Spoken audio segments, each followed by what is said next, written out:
Hello everyone, this is doctor Jeevesh Yadav.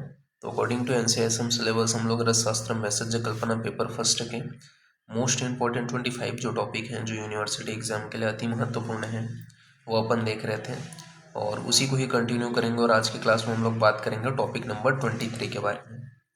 तो 23 number का जो टॉपिक है वो है आपका लेप कल्पना। ठीक है, बहुत इंपॉर्टेंट टॉपिक है लेप कल्पना। तो लेप कल्पना के विषय में क्या बताया गया, सबसे पहले तो डेफिनेशन बताया गया कि द्रव्य आर्द्र शिलापिष्टम शुष्क व सद्रवम तनु देह प्रलेपनार्थ तत्लेपे इत्युच्यते बुधे।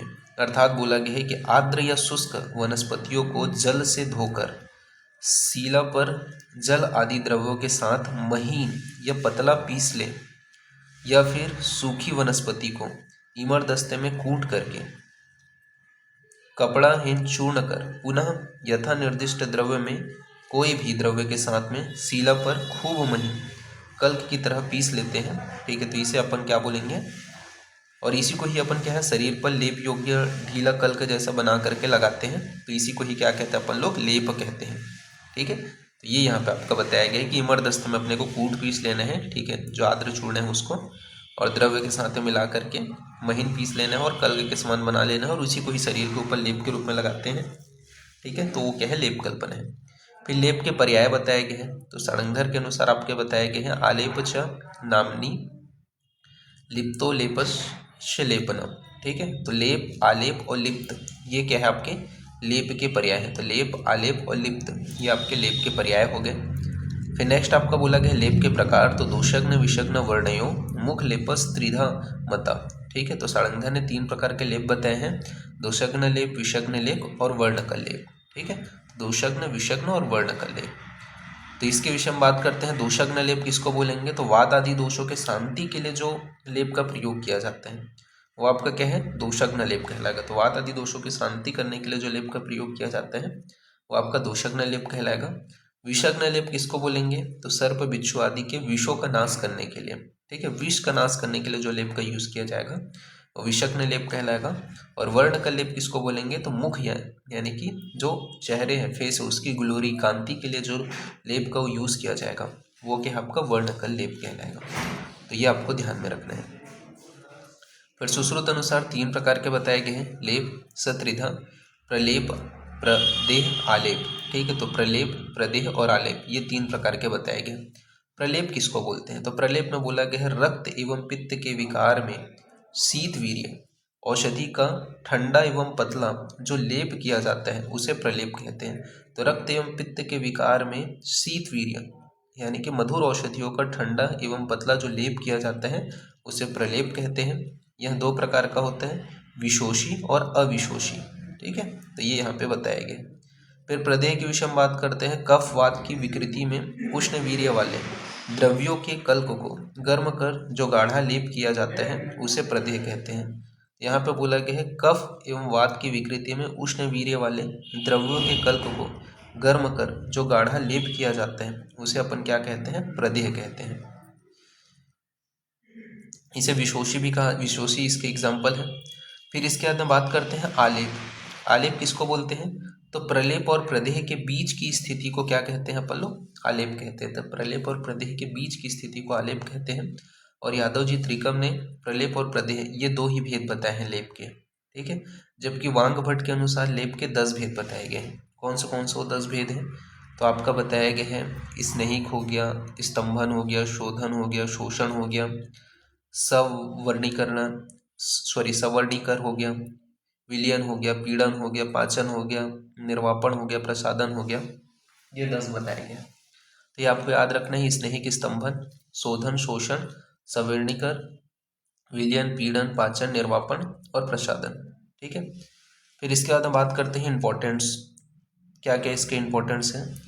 तो पिछले दिनों तक बनाए गए लेप प्रयोग ना करें। ठीक है, तो पिछले दिन जो बनाया गया, पहले दिन जो आपके एक दिन पुराना जो लेप है उसका प्रयोग नहीं करना है, यानी कि तुरंत बनाया हुआ लेप का ही यूज़ करना है। एक लेप को उतारने के बाद में ही दूसरा लेप को अपने को लगाना है। ऐसा नहीं है कि एक लेप लगाए हैं उसी के ऊपर दूसरा लेप लगा रहे हैं, ऐसा नहीं करना है। एक को निकालने के बाद दूसरा लेप लगाना है। एक बार प्रयोग किए हुए लेप दोबारा प्रयोग नहीं करना है। तो एक बार आपने जो लेप यूज़ किया उसको दोबारा यूज़ नहीं करना है, ये यहाँ पे आपका बताया गया है। इसके अलावा चोट तथा वात विकार में लगाया लेप सूखने पर भी लगा रहने दें। ठीक है, तो चोट एवं वात विकार पे अगर लेप लगाए हैं तो वो सूख गया तो वो लगे रहने देना है।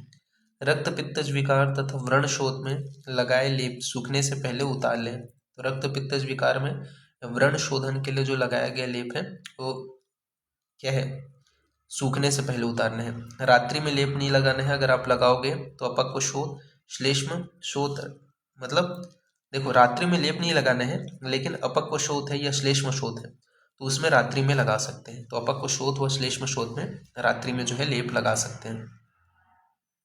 फिर लेपों का प्रमाण बताया गया है। तो सारंगधर के अनुसार बात करें तो दोषग्न जो लेप होते हैं वो अपनी अंगुली के चौथाई भाग मोटा होता है। ठीक है, तो दोषग्न लेप किसको बोलते हैं, तो अपनी उंगली का जो चौथाई भाग मोटा होता है उसे अपन दोषग्न लेप कहते हैं। विषग्न लेप क्या होता है, तो अपनी उंगली का 1/3 भाग मोटा जो लेप होता है उसे अपन विषग्न लेप कहते हैं। और वर्णकल लेप किसको बोला जाता है, तो अपनी उंगली का हाफ भाग जो मोटा लेप होते हैं उसे वर्णकल लेप कहते हैं। तो दोषग्न लेप अपनी उंगली का चौथाई भाग मोटा लेप, ठीक है। विषग्न लेप अपनी उंगली का 1/3 भाग मोटा लेप और वर्णकल लेप अपनी उंगली का आधा भाग मोटा लेप होता है। फिर सुश्रुत अनुसार बात करते हैं तो सुश्रुत अनुसार यहाँ पे बोला गया तस्य प्रमाण मह महेशा महिष आद्र चर्म उत्सेदनम मुक्ति शांति, अर्थात बोला गया है कि लेप की मोटाई भैंस के आद्र चर्म के बराबर लगाना चाहिए। ठीक है, तो कितना लेना चाहिए, तो भैंस का जो आद्र चर्म होता है उसके बराबर होना चाहिए लेप की लंबाई, ये यहाँ पे बताया गया। फिर रात्रि में लेप जो है वो निषेध है। क्यों निषेध है, तो लेप की शीतलता से उस स्थान की दबी हुई उष्णता नहीं निकलने से विकार की वृद्धि हो जाती है तथा अन्य रोगों की उत्पत्ति होती है, इसका भय रहता है। तो रात्रि में जो लेप है वो जो है कॉन्ट्राइंडिकेटेड है, तो ये चीज़ आपको ध्यान में रखना है। फिर इसके बाद में दशांग लेप के विषय में बात कर लेते हैं। दशांग लेप में क्या बताया गया, तो द्रव्य बताया गया है। दशांग लेप बनाने के लिए 10 द्रव्य चाहिए। ठीक है, कौन सा, तो शीरीष मूलत्वक, तगर, सुगंधवाला, रक्तचंदन, जटामांसी, मुलेठी, कुष्ठ, हरिद्रा, दारू हरिद्रा और छोटी इलायची। प्रोसेस इसका बताया गया है कि उपयुक्त जो 10 द्रव्य हैं इनको एक एक भाग ले करके वस्त्र में चूर्ण कर लेना है। ठीक है, वस्त्र पर चूर्ण कर लेना है, फिर आर्द्र कर पुनः सील पर इसे खूब पीसना है।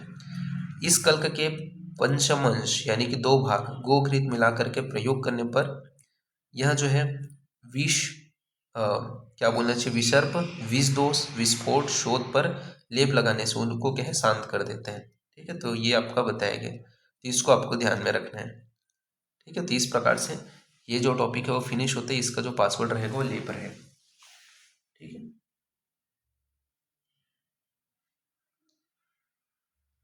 ये आपको ध्यान में रखना है। तो अभी के लिए इतना ही। Thank you class.